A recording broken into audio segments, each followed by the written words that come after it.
Okay,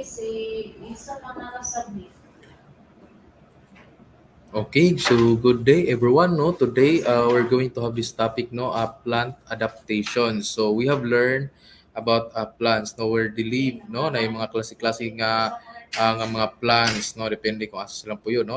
Natin yung mga aerial plants, we have the terrestrial plants, and we have the aquatic plants and adaptations. No, this is very familiar sa ato because we have studied adaptations, no, in animals. So we have learned about animals, no. So adaptation, how uh, how do animals adapt to their environment. So ato naman ang na-discuss, no, kung saan ang animals nga maka-adapt sila sa ilang environment, no, na sila yung mga physical features, no, nga ginagamit to survive and to escape from their predators.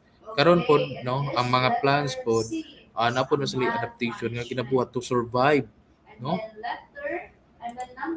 No, so let's start. No, so we have know that adaptation is the ability of any living organisms to adjust or change its structure to fit in a particular habitat. These adaptations usually fit only one habitat. Adaptation explains why some plants have limited distribution in only one habitat and cannot be seen in another form of ecosystems. For example, no, cacti are not seen in forests because their cactus, no, our structures are more suitable to survive in a desert. No, so there are a distribution in only one habitat, no. So na yung mga plants or na yung mga living things from this, no, from this place, but you cannot see in the other place because it's more on adaptation. Maybe wala sila ka-adapt diri nga area, and naka-adapt sila diri nga area, and dito wala si dili sila pwede maka-adapt, no.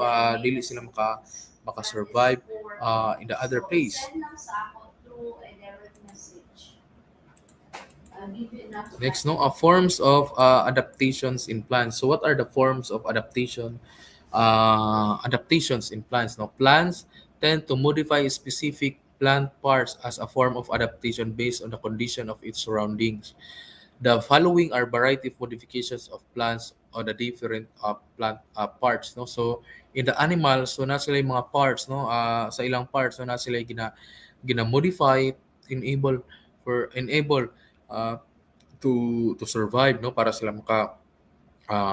maka-survive. Okay, so na sila yung mga gina-modify. Same with the plants, no. So leaves, no. So leaves, no, a variety of leaf form is exhibited by different plants to help them adapt to the prevailing condition in their environment. So uh, there are different kinds of plants and they have different kinds of leaves, no. Lahi-lahi ang ilang leaves, no. Lahi-lahi ilang leaves because for them, no, to survive and to adapt in the environment, no, sa pagpuli pod og weather, pagpuli pod og panahon. So kinahanglan nila i-modify ang ilang mga parts. So we have here, no, storage leaves. So saan yung storage leaves? So storage leaves are flesh and thick leaves commonly found in succulents. Help plants conserve water in habitats with high temperature like deserts, no. An example of succulent is a cactus plant. So storage leaves. So katong mga like a cactus, no, plants, no. So they store and they conserve water for them to survive and to adapt in that kind of environment, no. So plants with weak stems have modified their leaves into tendrils. It functions for attachment to a solid support. An example of a plant with tendrils is a pea plant. So unsa may pulos aning tendrils, no. Kanang tendrils, it will help, no, a plant nga maka-attach siya sa mga solid part, solid support, no, labi na tong mga plants nga dili kaayo ligon og mga kuan, no, ligon, no. Then kinahanglan mo na sila ang function nila, i-turn nila ang ilang leaves into tendrils, no, nga pakatayo nila. Okay? So spines are used as protection against predators, no. Aloe vera is a plant with spines. So ang aloe vera, no, nana siya spines, no. So kinahanglan gyapon no naay purpose no for para masupport niya iyang kaugalingon against sa iyang mga predators no katong mga mukaon sa iya so ma-intimidate gyud kay uy kon man ni kanang tusok. 'Di ba? Scales, no? Scales are thin, dry, and stalkless structures that are also used for storage of food and water. Asparagus is a plant with scales, no? Kanang asparagus. So have you see an asparagus plant, no? So nana say scales, no? Nga scales are structure no na gamit niya for storing of food and water. Leaves of banana plants have broader leaves that help them to absorb more sunlight. So, kikita naman siguro mo og banana, di ba? Dili ng banana kanang atong ginakaon. So, ang punuan ana, no? Ang kanang banana leaves niya. So, carnivorous plants get their energy from other sources like insects. So, na mga plants nga they get their energy from other sources no like insects. So, they use they use unique structures such as teeth-like and pitcher-like leaves to trap and digest insects. So Venus, flytrap, and pitcher plant are some examples. So those are some examples of carnivorous plants, no? Na they get their uh, kining tawag na to ani source of energy from the other insects, no?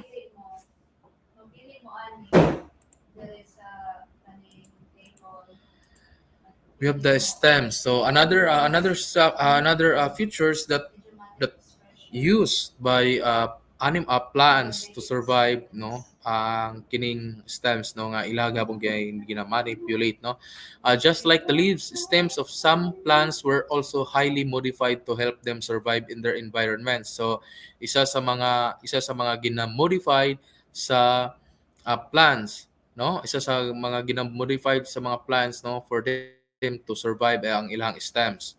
So bulb no ang bulb is an herb with a short stem and fleshy leaves that act as food storage. Onion is an example of a bulb no kanang onion no onion is example of bulbs no kana siya. Ang corn pod no is an herb with enlarged underground stem for food storage during harsh weather conditions like drought. Taro is an example of a corm, no? To tanaw na to diya ang taro. So that's an example of a corm, no? Ang corm pod, no? Herb na siya, an herb with enlarged underground stem for food storage. So naka-underground katong iyahang ang iyahang stem, no? So stolons. So unsa po ng stolons? No, this is my first time to hear the stolons no are horizontal connections among herbs no so horizontal connections no they are also called as runners and pingao is an example of a stolon so pingao no example of stolon so mao po din no kuan po din ng stolons no herbs po din ng stolons so rhizomes so very familiar for us rhizomes are found underground and grow roots and shoots no kanang mga rhizomes no sometimes no makita na nato sila sa mga turmeric no so pareha ni no kaning isa niya turmeric no so they are also called creeping roots stock no turmeric is an example of a rhizome no kanang turmeric no example na siya sa rhizome no so tanaw na to di ang rhizome no it's a tubers are enlarged root or stem of a plant that also act as food storage. Potato, a stem tuber and stem, and sweet potato or kamote, a root tuber is an example of a tuber. So these are some of the plants no nga ginamodify nila no stems of plants that they modify no for them to survive no mostly ani nila kining mga bulb corm stolons rhizomes and tubers no underground siya ilalom sa yuta and some of them no ginakonsumo nato yes no ginakonsumo nato no ginagamit nato sa pagluto tama ba no ginagamit nato sa pagluto no pampalasa ang uban no something ginabuhat siya as subak or dili subak no kanang ginabuhat siya as part sa kanang gulay bitaw no ang uban gid ginahimo og pampalasa ani pampalasa sa mga food nato.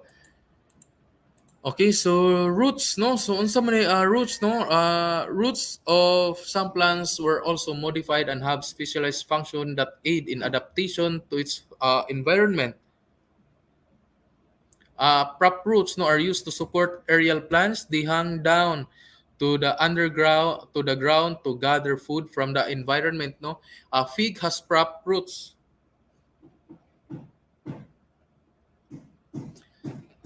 No, storage roots are used to store food and water. Carrots is a modified roots used for storage. No, ang storage roots, no, from the word storage, storage, no.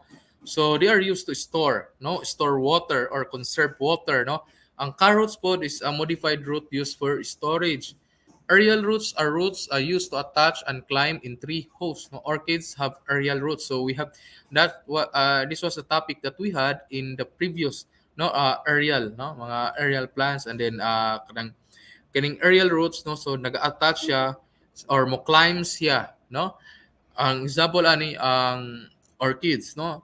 Buttress roots, no, help them store oxygen from the atmosphere for habitats that live in wetlands. They are also called as breathing roots. No, mangroves have buttress roots. No, so have you see mangroves?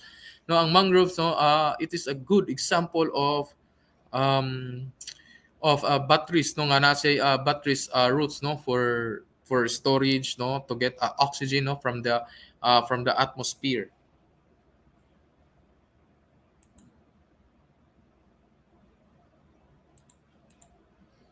So other forms of plant plant adaptations.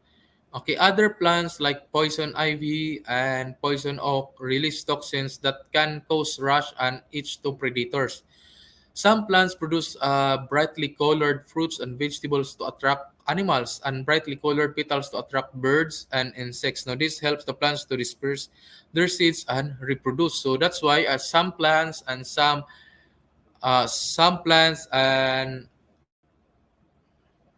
no nagaproduce sila og brightly colored fruits and vegetables, no, to attract animals and other insects, no, for them to survive, and then they need that one, no, for them to make their to make their to make their to make their seeds, no, disperse and to reproduce. So mo na siyang ginabuhat, no, nga naga-attract sila og mga animals and insects for these plants, no, nga maka-reproduce. Okay, next, no. So other plants drop their seeds on the ground to form new offspring. So have you see a plants nga nakita nato na mga hulog diha, ilahang mga ang sahay, ilahang mga kano na mga hulog diha, and then uban na mga seeds nila. Now, sunflowers lean in the direction of the sun to absorb more energy from the sun. Okay, plants found in the desert have smaller leaves. Okay, thicker waxy skin to hold more water. Their roots soak up rain in the surface water before it evaporates. Grasses have deeper roots to survive no possible fires. Their narrow leaves avoid water to lose and can flow with the air current, no. So kanang mga grasses, kanang mga sagbot, no, ang uban ana, no, nga na sila deeper roots, no, nga kana sila kung makikita mo og mga nasunog nga mga patag lang na mga area, ano, na mga sagbot. Nasunog tong mga grasses, but still, no, after a week or after a week lang, 2 weeks or 3 weeks, turok na din to because their roots are naka kuan gid, no, nagid sa deep, no. So pwede kuha na sila, mo survive na sila. Mao na siya pag mangibot og sagbot or pag maglampas, dili lang pagputol nimo sa ako, pagputol nimo taas ra, ibabaw ra pa, putulan ra nimo, wala nimo apilang roots, so dali ra gyapon na motubo ang grasses. So mao na siya pag mangguna, ang roots gyud ang roots gyud, no, ang ugat gyud ang tirohon gyud ato, no, ang roots gyud ang kana gyung lugitod, no, para to prevent sa to prevent nga dili na siya mabuhi, pero naman gyapon na siya, no. Okay. Next, no, also these are the key points. So, ng key points. So adaptation is the ability of any living organism to adjust or change its structure to fit in a particular habitat, no. So like the animals, no. So kinahanglan nila adaptations, no. They have to modify, no, na sila ipang modify also the plants, no, na atong na kuan karon, no, nga na sila mga gina-modified nga mga parts nila.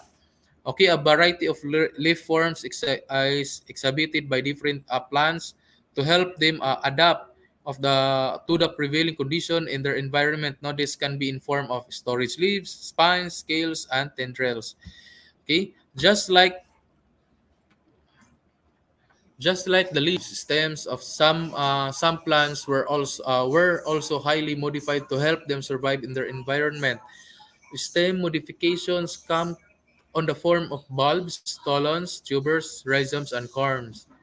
Roots of some plants were also modified and have specialized function that aid in different in adaptation to its environment. Roots can be modified into prop root, aerial root, storage root, and buttress root. Other forms of specialized modifications can be exhibited by plants. These are important for survival of these organisms in their environment. Next, no? So let's have here, no? So it is the ability of any living organisms to adjust or change its structure to fit in a particular habitat. So tawag na to ana niya adaptation, no? Next, no, why do some plants with weak stems modify their leaves into tendrils? Why? No? Because it will help them for attachment to a solid support, because there are some plants nga they need to be in a solid, no, nga mo attach sila sa solid for them to survive. Okay, these are thin, dry, and stalkless structures that are also used for storage of food and water. Asparagus is a plant with scales. So paano na niya scales, no? So lana dito nakabutang na.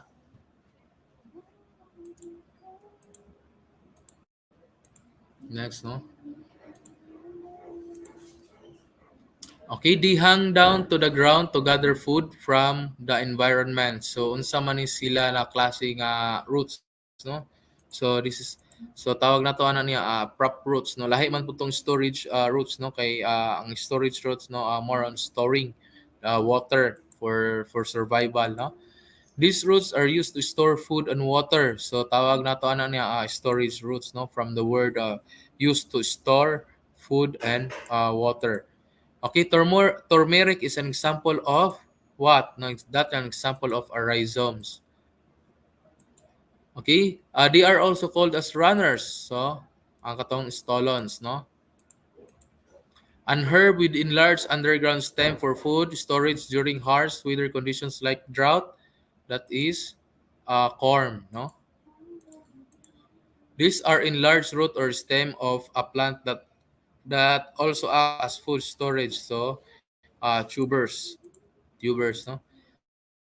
So an herb with a short stem and fleshy leaves that act as food storage, so tawag na to a bulb, no? So okay, so that's all, and thanks for watching, and thanks for joining, no, in this lesson.